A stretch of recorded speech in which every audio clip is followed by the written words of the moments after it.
live 5 for 6 Skyview Network, sponsored by Terry Lambert Hyundai. Well, it felt a little nicer outside today, didn't it? A little lower humidity. Still a little warm, but that's all right. It's still July, but at least it wasn't too sticky. A full look at your 5 for 6 forecast is coming up. Right now on News Channel 6 and 4, why are the jails overcrowded? A question now coming from Augusta leaders. Plus, a STEM-based summer camp in Edgefield is being extended. Why the high demand and why it's so popular with parents. And making sure students have the supplies they need just in time for the new school year as News Channel 6 at 4 starts now. Live from Television Park, this is WJBF News Channel 6 at 4.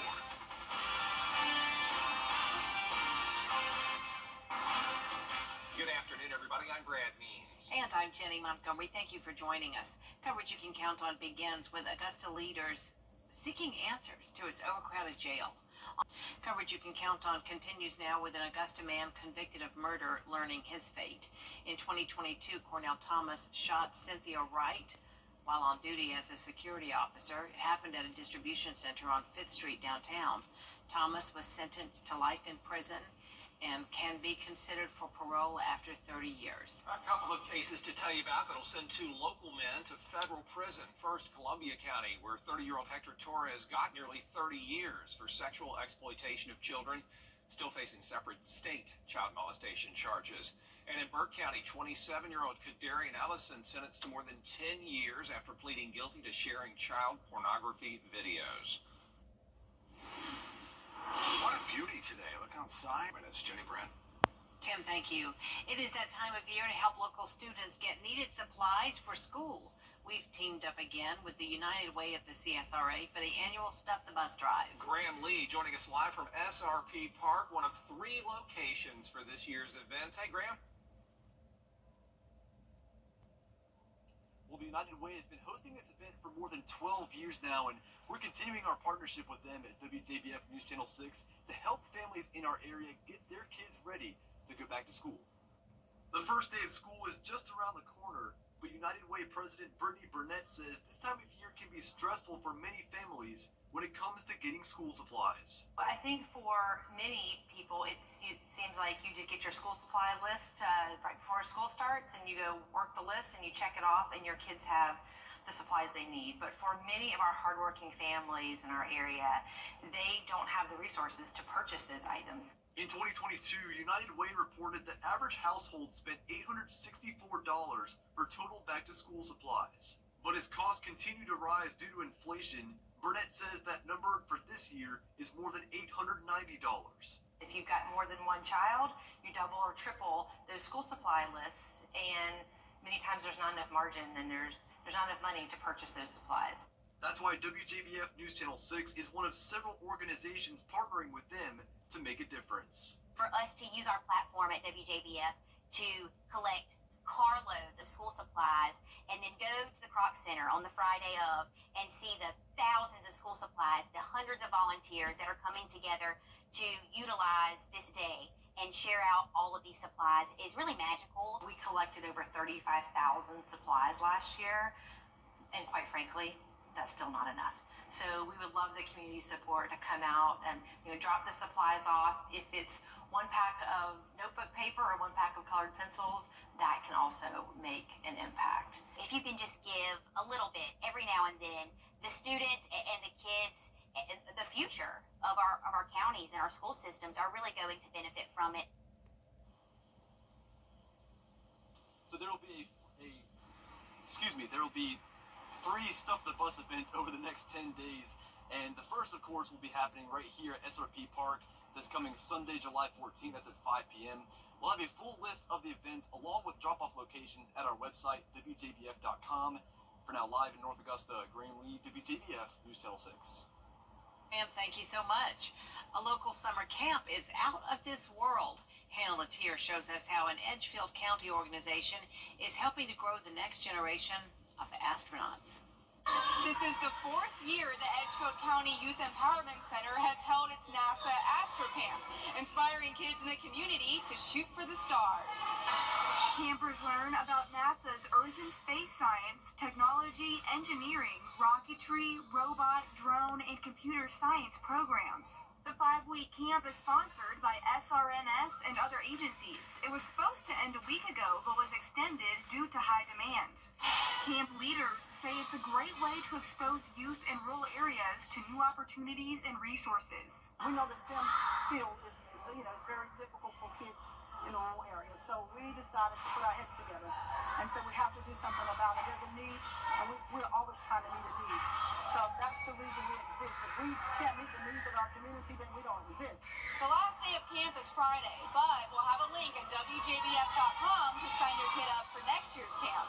In Johnston, Hannah Latier, WJBF News Channel 6. If you have Dominion Energy, get ready to pay more for your electricity. The utility company is asking for the South Carolina Public Service Commission to approve a nearly 15% rate hike, possibly adding $20 to monthly bills. Officials say it's for adding new customers, infrastructure upgrades, and rising fuel costs. Families are feeling the squeeze. The monthly bills, we have food, utilities, car payments, insurance, all that kind of stuff, but everything else increases as well, and so trying to make the utility a little bit cheaper might help out more than make it harder. Those new rates may start in September if approved. You can voice concerns by sending a letter to the Public Service Commission. We've got that information for you on our website, WJBF.com. Aiken County now, where the school board is looking for ways to use its 1-cent sales tax money. Voters approved it 10 years ago, and school leaders are talking about giving it back to the voters to see if they want to renew it. The board also making estimates for the tax dollars that would go to each school, along with a list of schools that are the top priorities for improvements. A majority agreeing on funds going to South Aiken, Midland Valley, and Silver Bluff High Schools, as well as North Augusta Middle School. You've heard me talk about 13 mobile units out at my school, one of my schools. The kids have to go out into the rain, the heat, and the cold every day. I think we need to look at ourselves and see what really is needed for our kids. Just keep in mind. The discussions continue next week. They're going to try to finalize a resolution that voters would get in November. In Columbia County, the school board hard at work as well, checking out construction projects across the district. The superintendent does say that Westmont Elementary, that bright and shiny, fancy new school, is going to be open in time for starting day, which is Monday, August 5th. Hard to believe. Construction on Lakeside High School should wrap up in September. The Augusta Mini Theater has big plans for the future. Founded back in 1975, its focus is to help children who have a love for acting, singing, and dancing, and just give them a place to thrive. After a successful fundraising campaign, they're building a new 150-seat theater in the fall, and then they're going to have a huge grand opening next October. The facility is going to be more than just performance space. It's going to be a teaching space. We'll be teaching what you call lighting and sound design, and students will run the show. They'll learn the backstage life of a theater, of the arts. So that will bring in more students to learn that. And next month, for the very first time, students from the Augusta Mini Theater are going to go to the International Black Theater Festival in Winston-Salem, North Carolina. They'll be the youngest group to ever perform there. The Golden Harvest Food Bank is getting a helping hand from Doctors Hospital. Today, the healthcare facility gave the food bank 500 pounds of canned goods. This means even more meals can be provided for local families. The hospital CEO says the donations from the community canned food drive were way more than expected. This is really important. It's become an annual tradition for our team as a part of our programs around diversity, equity, and inclusion to help make sure that we're focusing on community-wide nutrition and access to healthy food. Right now we're seeing 1 in 4 children in our service area and 1 in 7 individuals that are struggling with food insecurity. So we really need initiatives like this to come behind us and next to us in service to our community. Friedman says Golden Harvest loves the relationship with Doctors Hospital, their commitment to the community, and that every meal matters. Well, thanks to a Department of Defense program, if you need a health checkup, there are free clinics in Burke, Hancock, and Jenkins and Warrens counties. The program is called the Innovative Readiness Training, where more than 160 military reserves are providing medical, dental, and vision care to the public. No appointment, payment, insurance, or photo ID is necessary. It's first come, first served through July 12th. Free veterinary care is available in Warren County as well.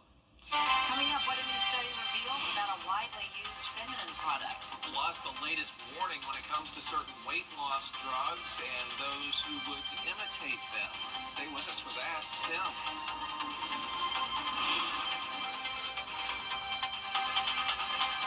Well, this disturbance off the coast of Florida be affecting us. We'll talk about it coming up in the forecast.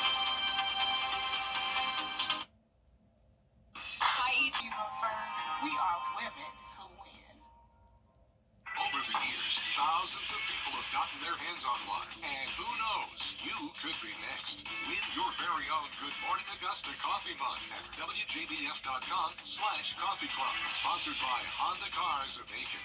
Get clear, accurate stories that don't waste your time at WJBF.com.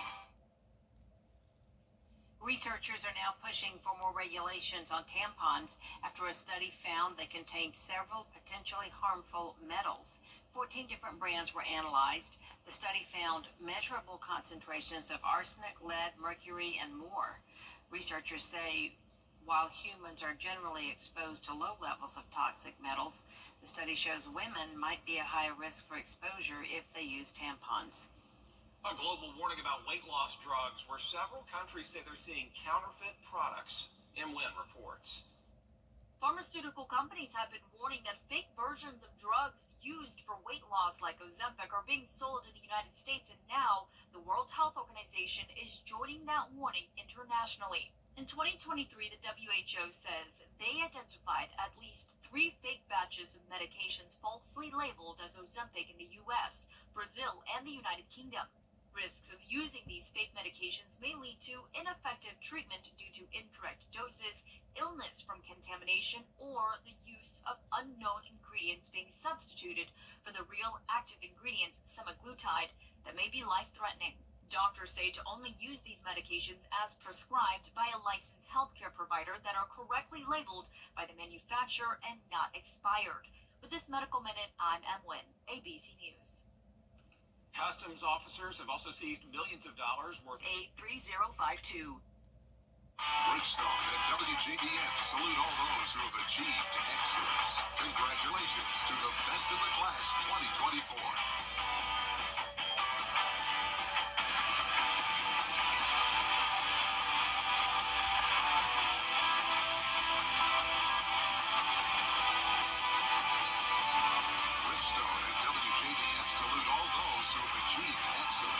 Congratulations to the best of the class 2024.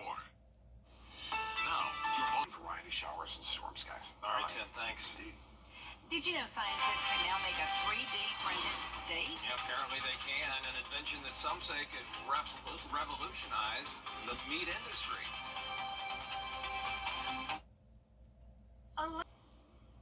It may look like pink Jell-O, but scientists say they hope a new invention could revolutionize meat.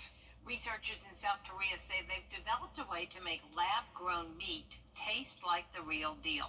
It looks transparent and resembles a bubblegum pink-colored disc. Lab-grown meat is emerging as an alternative to conventional options, but without the carbon footprint. Researchers say they've developed a cultured meat that generates flavor when you cook it. There is more coverage you can count on coming up at 4:30. Including the push for guaranteed paid time off for every working American.